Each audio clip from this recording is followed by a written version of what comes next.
This will be a day long remembered. Now I am the master. Welcome to another episode of Legends and Theories, and welcome to my review of The Penguin Season 1, Episode 8. It is titled A Greater Little Thing, and man, this episode was absolutely insane. I literally just finished watching it and watched through the thing we were talking about what they did in the episode just to process what just happened because wow, this episode was incredible. I loved this episode, even though I hated watching some scenes because, well, spoilers will be going on from this point on. So if you have not watched this absolutely phenomenal finale, do not watch this video. Go watch that because I'll be talking about just how insane this episode was and how much I loved it.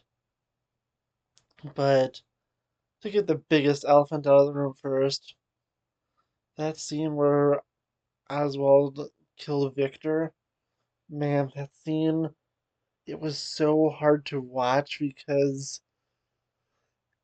you love the character so much and you think he's going to get out at the end, and then Oswald kills him. I mean, I understand they're trying to make him a monster, and it totally worked. I mean, I just had to listen to that final part just to see their justification, and they want to say that the entire story of Penguin is a tragedy, and it totally works where he basically loses everything at the end that he really cares about to get this power and this stuff that he thinks he wants. And it just turns him into such a worse person. So, yeah, honestly, it was just incredible. I really, really, I really hated that scene, but also loved it for its brilliance. It's one of those scenes that just works perfectly because of how it was done. As I said, seeing you hate the character for what he's doing, but you also understand why, and it just kind of hurts to watch the scene because it is so dark and brutal, but I absolutely love it. As I said, this is exactly what I want from a series based off of a villain. I want this villain to be completely remorseless, completely evil, and while I can have some things that are sympathetic about them, I just want them to be dark, and this was perfectly what I wanted. I wanted scenes where it was hard to watch because the villain is a monster, and this is exactly what I wanted. It was the perfect ending, and honestly, this might be my favorite DC show now because of just how incredible it was. At least live action, because I think animated series would probably be best ever, but man, this version of Penguin so close with Robin Lord Taylor's in Gotham. I just really love that version, and I love this version too. Both are incredible, but man, this was just so dark, and I just loved it. So now that we just talked about like the single death of one character for the last like 4 minutes, let's move on to the rest of the episode, which had just so many great moments. This one, unlike some other ones where I go a little more linearly, I'm going to just jump around to stuff that I loved. And Sophia's ultimate fate is probably the next best part of this. And that's something that I loved fully and didn't kind of love to hate. Because as I said, I hated that scene, but I also loved it with Victor's death. But everything that happened with Sophia, I absolutely loved with her trying to take down Oswald, ultimately failing, and us getting this ultimate moment where she thinks that Oswald's going to kill her and she's content with that. And then, set up by Penguin earlier, I just had that feeling this is where the scene was going to go, and I was going to be really disappointed if they did have him kill her. And I just loved it so much when she is taken in by the police and returned to Arkham. It's just the ultimate punishment for her and the ultimate path of revenge. And as they were explaining in the end of the episode, they thought this was the ultimate way for Penguin to get his revenge. He basically went to scorched earth on her. She messed with his mother, so now he was going to make her suffer the worst way possible. And that was for, well, exposing the atrocities she committed when she went and bombed the base he had.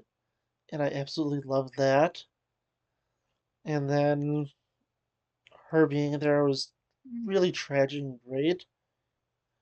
But also, she has that little bit of hope at the end because she is a sympathetic character, although she was the antagonist of this.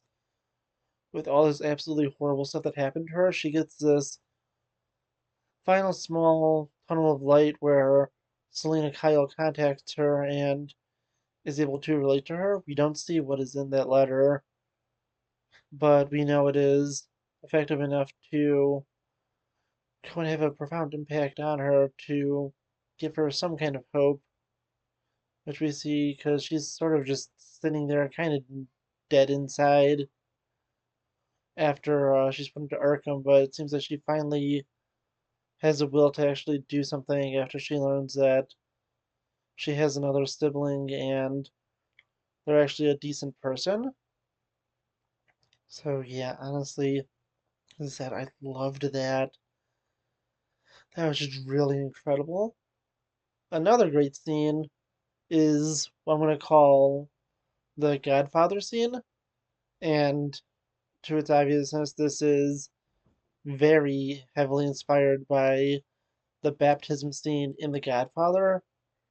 And that was Michael taking out his enemies to make sure he could remain Godfather. And in this one, it was all the leaders of different gangs going up on their bosses and taking them out so they could have power and work with Oswald. So, yeah, as I said, absolutely insane. I really love that because that baptism scene is my favorite scene from The Godfather, and now that they just adapted it into the Penguin, it just made things so much better for me. As I said, I just absolutely loved it. I think that they did such an incredible job with that. And I've talked about like four scenes, and we're at like 8 minutes and like 35 seconds right now. So I think you can very clearly tell that I really, really love this because there's so much more to talk about. Another great scene is Victor going and talking the other gangs into, well, not really the other gangs, but the either seconds in commands or the most ambitious members of the groups to ultimately join with Oswald. Another great scene and made so much more tragic by his murder. And man, that's just so many great things to talk about with this. Another great thing is just the opening of it, seeing how his mother planned to go and kill him. Absolutely just dark, and then he makes this promise and she decides I'm gonna use him to get what I want. But she just absolutely hates him and never actually loved him after that point. And when she goes and reveals all this to Oswald, it just absolutely destroys him. And man, as I said, that was intense. I think that it was absolutely just crazy and insane to look at. and where Oswald is sort of gets his revenge, where she has become brain dead, and he keeps her as in that state, and it doesn't go through with his promise to kill her. So yeah, it was just honestly that was just an insanely like dark fate for her. You see her going in, crying, and Oswald takes it as her being glad that she got everything she wanted, but it's her because crying because she is disgusted at what's happened. She wishes that she's dead, and it just went in to destroy her to be like this. So yeah, honestly, it was just really, really great. And of course, that last scene gave a very Norman Bates vibe, where Penguin is going with the woman he didn't even know betrayed him, but he's having her impersonate his mother so he could get all this validation he wants. It is just so, so messed up. And as it feels a lot like, and kind of like Norman Bates, not exactly because he didn't kill his mother and dress up like her, but very much has these deep, insane mother issues. And it was just, man, it was just insane. As I said, I really, really, really loved what they did with it. Now, continuing on, there's just, as I said, so much great stuff. That final confrontation at the airport hangar was just incredible, as was just the scene leading up to Victor's death as he says, "Thank you for everything," and being my family. So, man, as I said, it was just so hard to watch that scene because, and as I said, I love that scene and I hate that scene because it's exactly what I wanted, but it's one of those scenes that you love to hate. It's like going up to Order 66 in Clone Wars, where you are both excited to see it, but you also just don't want to see the clones, go and turn on the Jedi and do these horrible acts against their will. So it's just one of those scenes where I mean I both love it and I hate it because as I said, it's an incredible scene and you're supposed to hate it, but you also just love it for because it's so incredible. But you also, as I said, have to hate it because it's such a terrible thing that happens. So yeah, just going through just everything in this episode, it is truly phenomenal. They did such a great job. I think that this show deserves some kind of award. And when I say some kind of award, I mean like, well, one needs an award for makeup, but this episode deserves an Emmy for its incredible story.